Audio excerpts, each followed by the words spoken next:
Hello there, guys. How are you guys doing? I hope you're doing great today.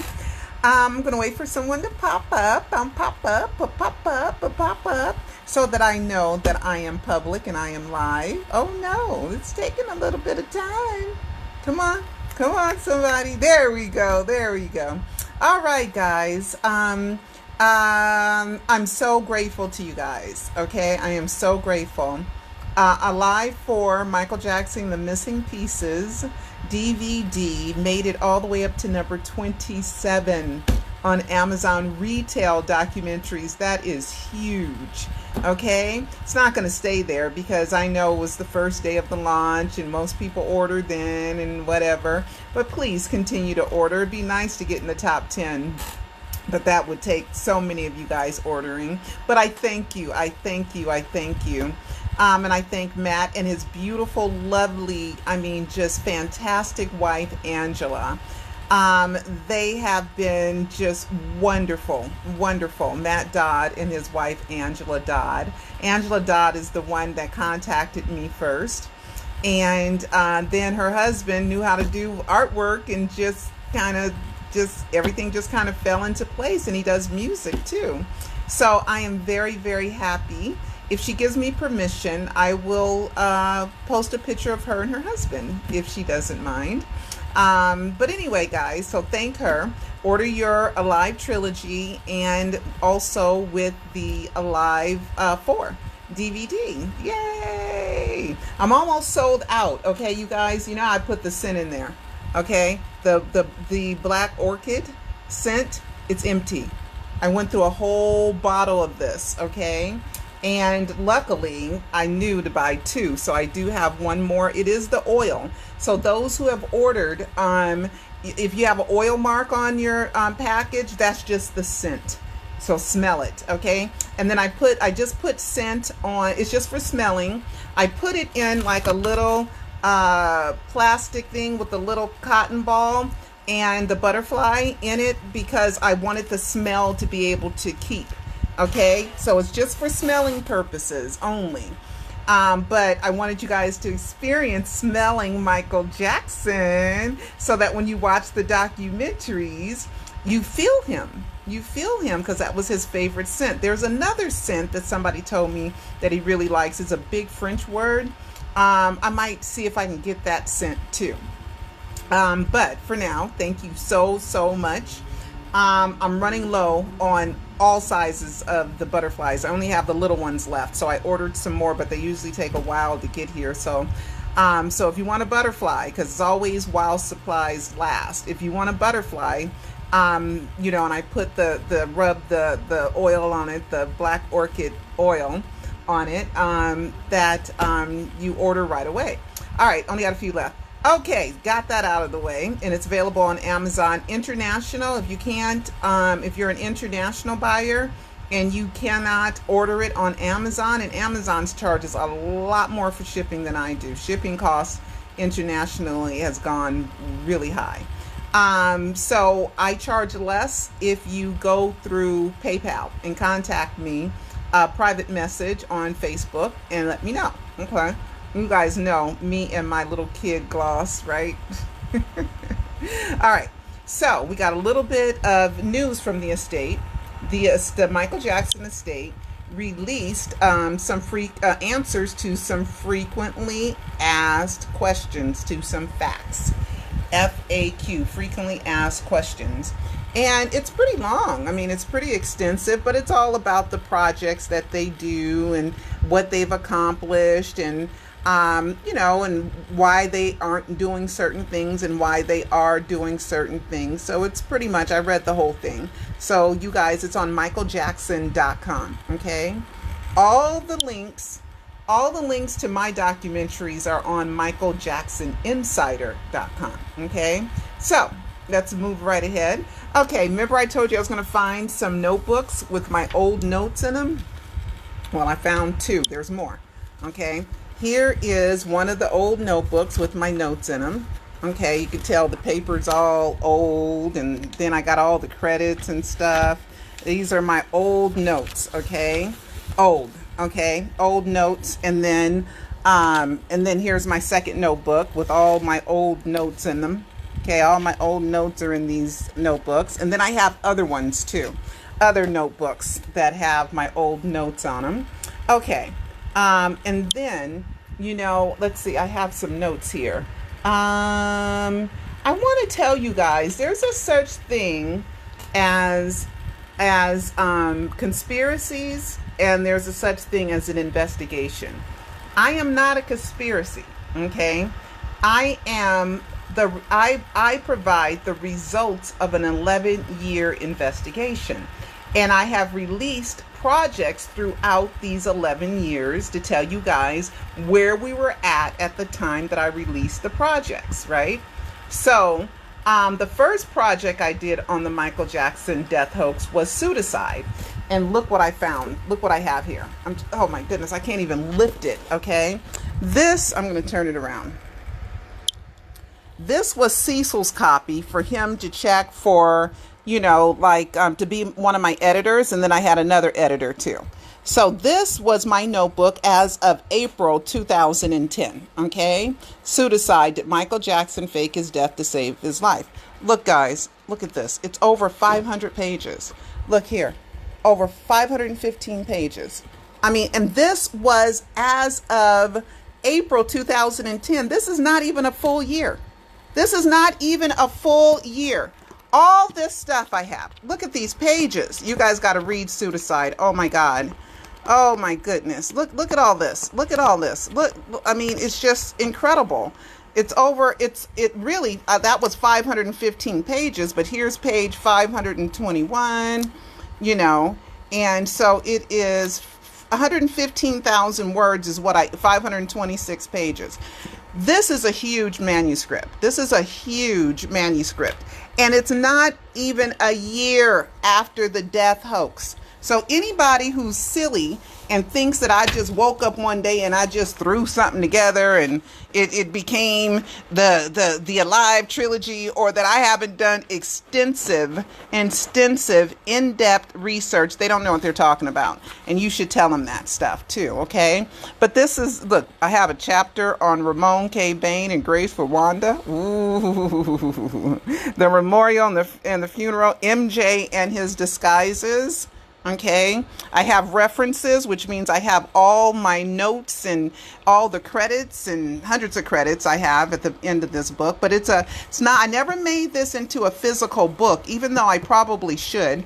But the reason why I never made this into a physical book is because I have all the links in it. So it's a CD-ROM, or you can read it on your tablet, and then there's links that prove whatever I'm saying. But it's so old. This ended up being published May 21st, 2010. So it's over 10 years old.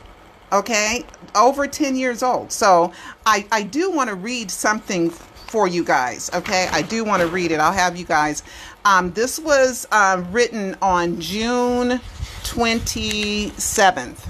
I wrote this 2 days after the death announcement. Okay, let me show you guys. I read 2 days after the death announcement. This is what I wrote. Oh my goodness, is it that long?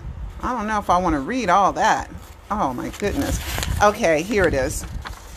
See, first published June 27, 2009. Okay, it's kind of long, but it pretty much explains where my mindset was, because I'm going to turn the camera around so you can look at me.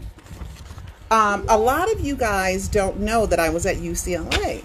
Okay, I was there just minutes after the SUVs got there. When I got to UCLA Medical Center, which is where they took that dead body, and that dead body named Soleil Shawn and Trauma Gershwin, nowhere does it say Michael Jackson was admitted into UCLA hospital that day.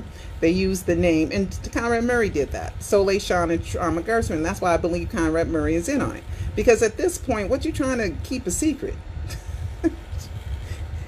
You made a 911 call, okay, from the house, is gonna get out, okay? So that's why, and plus other reasons why I believe Conrad Murray is in on it, because how did he know to not use the name Michael Jackson when he admitted that body into the hospital? And why didn't Conrad Murray sign the death certificate when the EMTs pronounced that body dead at the Carolwood house? Okay? He didn't want to sign it Michael Jackson. That's why Conrad Murray didn't sign the death certificate, because he did not want to identify that body as being Michael Joe Jackson. Okay? In all the death, nowhere on the death record, nowhere is Michael's real full name used. Michael Joe Jackson is nowhere on no death documents anywhere. Okay? That's on purpose. Okay, Michael faked his death. I mean, it should be plain. But anyway, I'm going to tell you guys, and I believed that Michael Jackson was dead. I believed he was dead until February 2010 when I started writing this book, after I read the book Is Elvis Alive? And found out that Michael copied almost everything with Elvis. Even Paul Gungaware, who worked for Michael during his death hoax, also worked for Elvis during his death hoax. You guys got to watch the Alive trilogy, okay? Oh, the Alive docu-series. That's what it's called now, docu-series, because there's 4. And I will be working on my final Alive. It will be the final one. It will be the final one, because I'm not going to do this forever. But I am the historian, guys. I am Michael's historian. I am keeping track of everything that went on in a very easy to understand, my fans on, in a very easy to understand visual aid and a book. Okay, so I'm the historian. Okay, so I have to keep up with all this stuff. But Michael, enough is enough. Okay, 5 documentaries on it. I am done, baby. Okay, I'm done after one more, and hopefully we'll start that maybe Monday or Tuesday of next week. All right, let's go and read this. I'm gonna have my phone here, and hopefully you guys can follow along, but just know that I'm reading, so I won't be able to make sure that I'm not cutting some stuff off. But it's called My Finale with Michael Jackson. And this is weird, because I had no idea that Michael would fake his death. I had no idea that that was even possible. But my mindset, check this out, my mindset: when Lois Lane died, Superman's greatest sorrow led to the use of his immense power to circle the world counterclockwise at top speed over and over again, to turn back time, to bring love back to life. That led to the most popular movie ending, The Happily Ever After. Look, even then I wanted to bring Michael back to life. Okay, that and I know when Michael read it, he was like, oh my God. All right. After days of wishing I was Superman, reality must set in that my lifelong love, Michael Jackson, had transitioned to a place of peace and no more false judgments. For you, the tens of thousands on my email list that have written expressing your deepest concerns, thank you from the bottom of my heart. I must explain how I was able to first signal that something was terribly wrong at Michael Jackson's compound. An ambulance entered his gates. At 12:24, when my phone rang, it was Linda, the owner of Hot Star Maps, who has been selling maps to stars' homes for decades.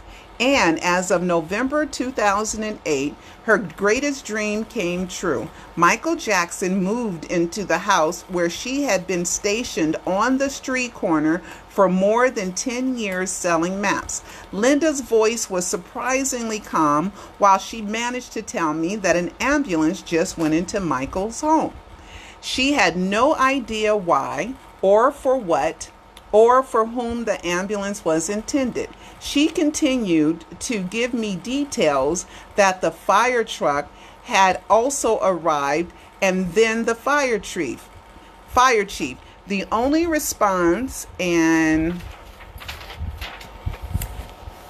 activist like myself could do was act. I'm on my way was all that came out of my mouth and encompassed a nervous energy from deep down inside. I hope I don't cry. Okay. While in the shower, the pondering of whether or not I should alert the press, the MJ fan clubs, and all my wonderful subscribers was happening at Michael Jackson, about what was happening at Michael Jackson's house. I had to tell myself to use discretion, so I prepared a short email and scheduled it to be sent out in about an hour, hoping it was nothing but perhaps the gardener cut his hand while manicuring the beautiful brushes that surrounded Michael's rented mansion in Holmby Hills, California. As my mind and body raced with fear that perhaps the ambulance was there for Michael, I decided to call Joe Jackson's home and alert him, but his messages were full. Immediately after I called Michael's brother Randy and left a message that an ambulance was at MJ's compound. It was 12:34 at this point. After pondering for a few moments, at 12:43, I posted this message on my tiny Twitter.com Pearl Jr. page, which was then posted on several Michael Jackson's website. An insider just told me that an ambulance just went into the compound of Michael's home.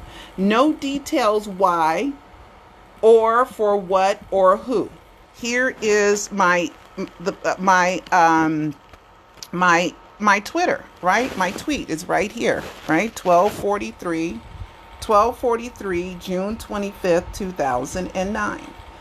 You know, I'm getting sad just reading this, guys. Okay. By 12:44, I was out of the house with camera in tow, heading to Michael's house in comfortable jeans, flip-flops, and wearing absolutely no makeup. While driving, my cell phone rang. It was Linda's assistant, Shay, stating that the ambulance had just left with sirens sounding. She further explained that she asked one of Michael's bodyguards, "Will Michael be okay?"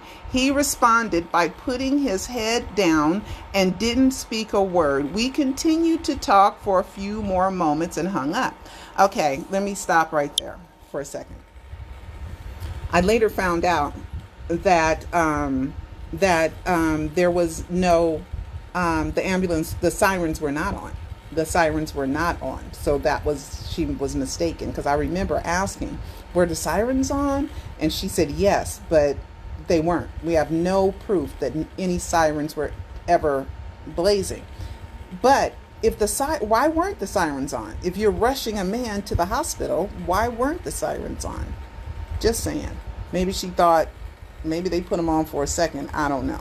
But if you find some proof of the sirens, but so far I have not seen any proof that the sirens were on. Okay, let's move on. Okay. That was the first time I thought that maybe the paramedics were there for MJ. Using my voice command, yelling, "Call home," my fiance and business partner Cecil answered the phone. I asked him to add this to the pre-scheduled email. Minutes ago, the ambulance just left Michael's home with sirens sounding. He did and pressed the send button. Okay. All right. While on the 101 freeway heading to the always crowded 405, my driving accelerated with cautionary speed. The phone rang again. It was Linda frantically telling me that she asked a fireman on the scene, "Do you think Michael will be okay? Do you think Michael's gonna be okay?" He replied, "I don't know. It doesn't look good." I screamed and started to cry. Now weaving through traffic, finding any empty space to move myself closer to Michael's house, my speakerphone would lose its signal, giving me more anxiety that was needed under the circumstances, so we decided to hang up. A few moments later, the phone rang. It was Shay. telling me she believed they took Michael to UCLA Medical Center, which was only a 3-minute drive from the Carolwood address. Since I hadn't reached Michael's home, I drove directly to UCLA. Now finding the hospital on that massive campus was another feat that had to be worked out. Okay, let me explain something. UCLA is a major hospital, and they have a major college, a major university, world renowned, and they have a hospital on their campus. I remember some fans was calling it UCLA. Just a little funny, just a little joke. All right, so let's continue. Okay, I drove directly to UCLA. Now finding the hospital on the massive campus was another feat that I had to work out. I rolled down the window and asked unsuspecting students, "Where's the hospital's emergency room?" Their directions led me there without making one wrong turn.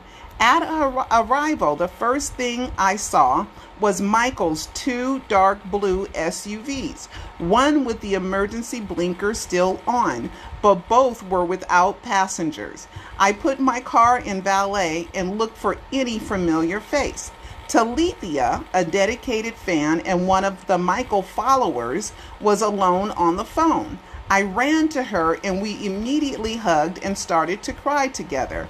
We were trying to reassure each other that Michael would be okay. Then I tried to get inside the hospital, but to no avail. The security was already guarding the door, asking to whom I was there to see. For whatever reason, I couldn't say Michael Jackson. I just cried and walked away, not knowing what to do next. Oh God, that was such a sad day. That was such a sad day. That was such a sad day. Since I hadn't heard back from Randy, I tried to get a hold of my emotions and called him back at about 1:30 and left another message updating him about what the fireman said, but surely he could hear the fear and trembling in my voice.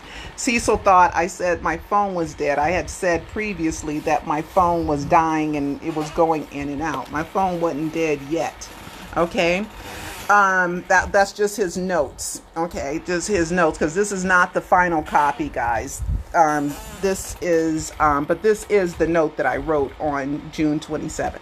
Okay, from then on, a fan arrived, hugging, updating, and crying with one another. From then on, fan after fan arrived, hugging, updating, and crying with one another. Then the valet closed down. Soon after, the entry into the emergency parking lot was boarded off, and more cameramen started to arrive. By then, my phone started to ring off the hook, asking me what I knew.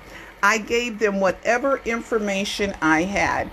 At 2:20 p.m., Jackson family members arrived. I only saw Catherine walk into the hospital,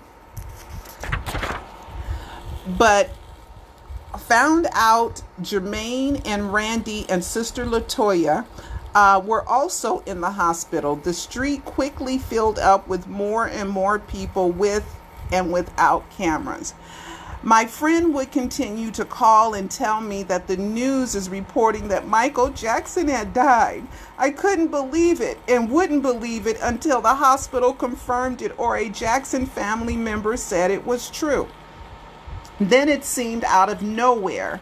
There was Linda running up to me, crying hysterically, and introduced me to a woman named Christy.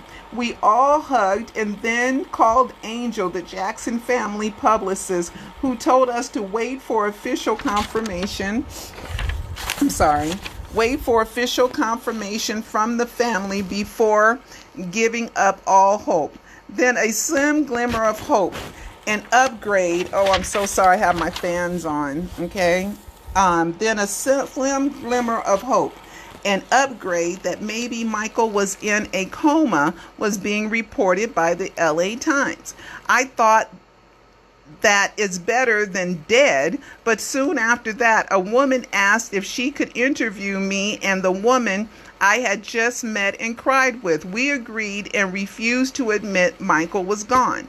We praised Michael with the most love and admiration we could muster, making statements like he was not only the greatest entertainer that lived, but also the greatest humanitarian as well. And other people had saw that on the news, but I didn't. My friend from she lived in another state. I can't remember, but she called and told me she saw it on the news. I missed it because I didn't turn on the TV for like 2 days and go out of the bed.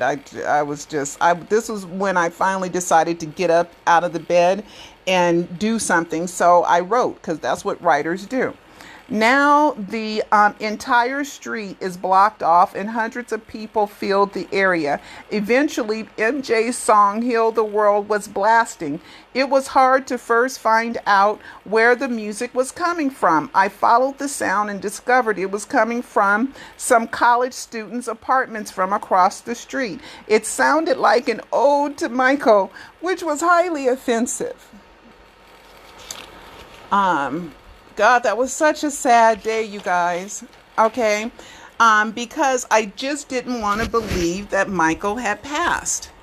Confirmation was all that rummaged through my mind, but my cell phone lost its charge. Therefore, I lost my connection to the latest news reports. Then I saw former Jackson family member Jackson family attorney Brian Oxman. And what does he say dealt with? Can probably add a link. There are many footage, right?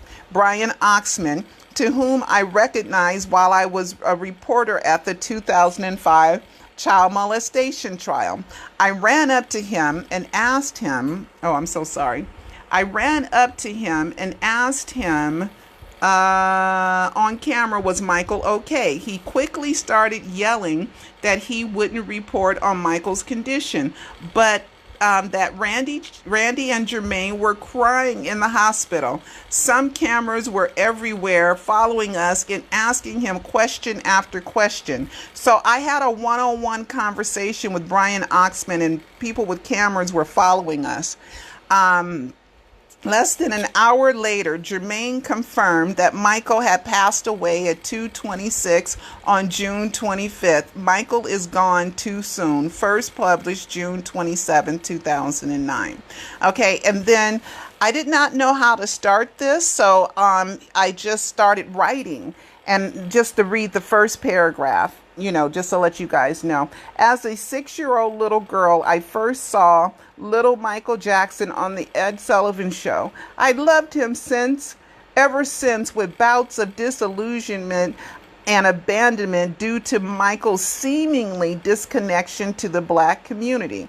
But I had pleasure of being a reporter and supporter, plus continuously defending Michael during and after his 2005 full acquittal of child molestation. And then I go on to say that's what the media wanted to disconnect him from his race, and they would report on things that made Michael seem like he wasn't proud to be Black, and so I decided, I took out, I think, like maybe 80 pages.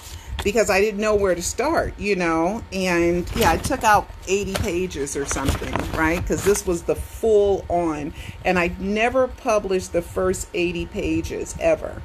And I might, because even though I started talking about how Michael was being misrepresented and stuff like that. But anyway, I just wanted to kind of share with you guys my thoughts, my feelings of that day on June 25th, 2009, and how on that day I wanted Michael. I just didn't want to believe that Michael had died. I remember hearing his music, and I remember too that I didn't write here. There was a little, where everybody was, and then there was a little like building with a stairwell. And I went into that building and I was so sad. I was crying. I was just devastated. And I was in a little corner, balled up, sitting down, like how somebody slides down, and you're in like a fetal position, nobody was in there, and I just cried and cried and cried in that stairwell. And then some girl came in there, and she said, "Are you okay? Are you okay?" And I was like, "No, no, I'm not okay. It's the saddest day of my life. Michael Jackson is dead. Michael Jackson died." And it was just devastating. So even though I have been like Superman, right? And went back and looked at everything and brought him back to life with proof, evidence, facts, and clues, not with fantasy, not with conspiracy theories, with proof, facts, evidence, and clues, and receipts. Okay, so if anybody wants to read my Pseudocide e-movie book, it is still available on CD-ROM, or I think you can buy it and read it on your tablet or something. All the links may not work, but all the links may not work. I talked about the lawsuit with Darian Dash here, and I don't know what all I kept in here. I know there's 80 pages that I took out. I know that for sure. Oh, look, there's some stuff about Bob Jones. I'm going to read that. I'm going to read this. Okay. Bob Jones prevented Bob Jones from speaking at the Black Journalists Association of Southern California because he told them that he didn't want to speak because I'd be there to support MJ. I was a member of the National Association of Black Journalists. I had no idea I had that type of power.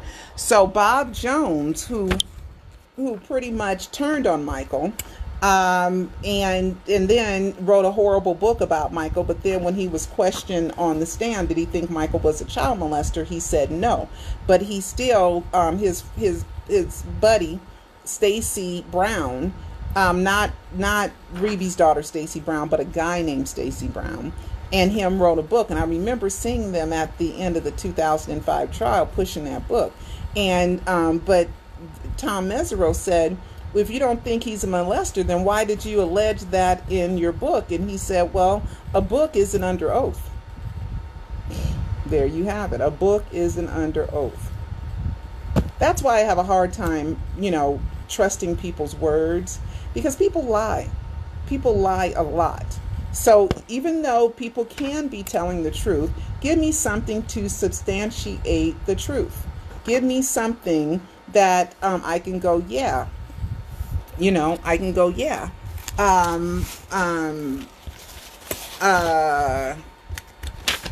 This is true, or this isn't true. All right, guys. So that's probably all that I have for today. Matt did a commercial, and his lovely wife, Angela, did a commercial, and I thought it was ready. He just put together something for it. So the next time that I come on, Cecil had given me a copy of it, but then it was in the wrong format. So right before I came on, it didn't work. So I'll have to postpone that to the next live. All right, guys, let's see if there's any questions. I was driving when I heard it on the radio. I mean, it was the saddest day of my life. I didn't eat for 2 days. My mother would call me and go, "Little girl, you get up, you eat." I had friends that called me from years, hadn't heard from friends in years, because they knew I loved Michael Jackson. They knew I was a Michael Jackson fan.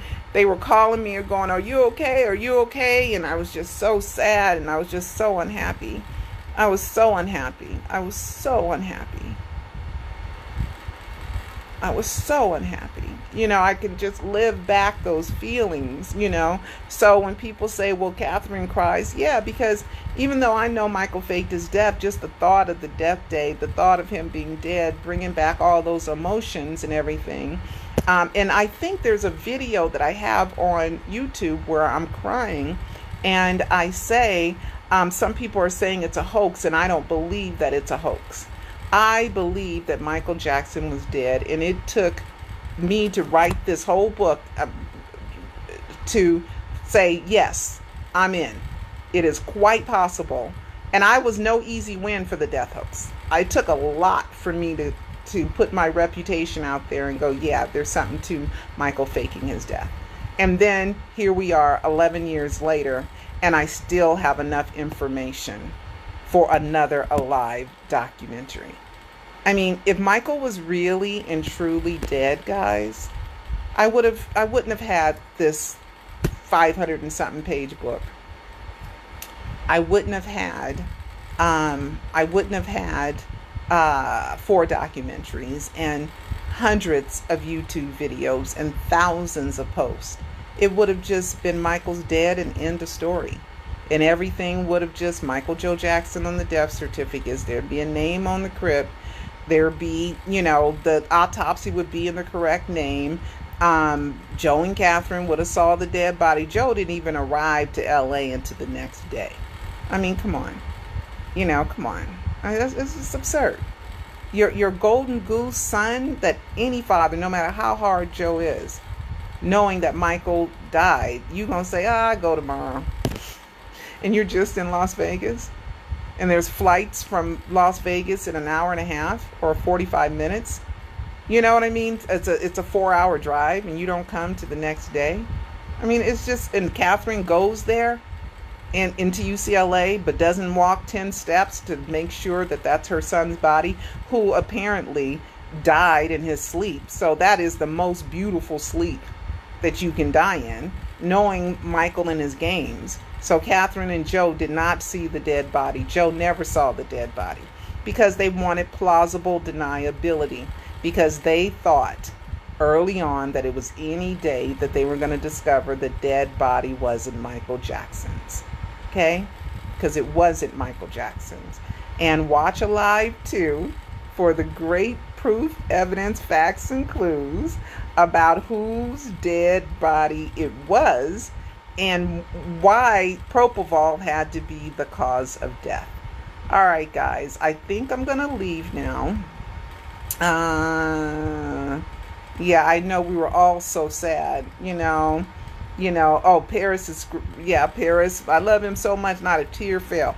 Okay, and then she gonna tell Ellen DeGeneres, my daddy taught me how to cry on cue. We practiced. I mean, come on, it's all just so much. I was working and gasped and yelled, Michael is dead. Oh my God, I read Pseudocide and it was fantastic. Thank you, Teresa. And it was early on, you guys, and so it's still very accurate, except for some of the links don't work. Let's see, Michael, I love you all. So this is a lot of work. I show you guys this to let you guys know that I'm not just some weirdo, that's just thinking of stupid things to say. This is serious, in-depth, thousands of hours of research that goes into every project that I put out. These words, this huge book, let me show you again. This huge, look how big that is. That's a lot of work. That's a lot of work, guys, in this book. It's probably the biggest book I ever wrote. It's probably bigger than my the climate book. Okay. All right. So, anyway, with all that, I will see you guys next time. I love you guys. Okay. I love you guys. Okay. Let's see. That's it. All right, guys. I love you. And order Alive 4, the Alive trilogy, or even Pseudocide e-movie book, right? And find out some of the early mistakes that were made in the early death hoax clues. And this was taken from 2 notebooks that I had full of notes. There's no way I can just write this, boom. You can't just, you got to learn all this stuff. You got to learn it all. You got to research it all. Doesn't just create itself like twinkle the nose, boom, it's done. It's a lot of work. All right, guys. All right. Okay. Bye. Have you seen the page errors? Yeah, this was not the final. This was editing. This book was still being edited. Okay. At that time. That's why you see Cecil's notes in it. All right. Talk to you later. Bye-bye.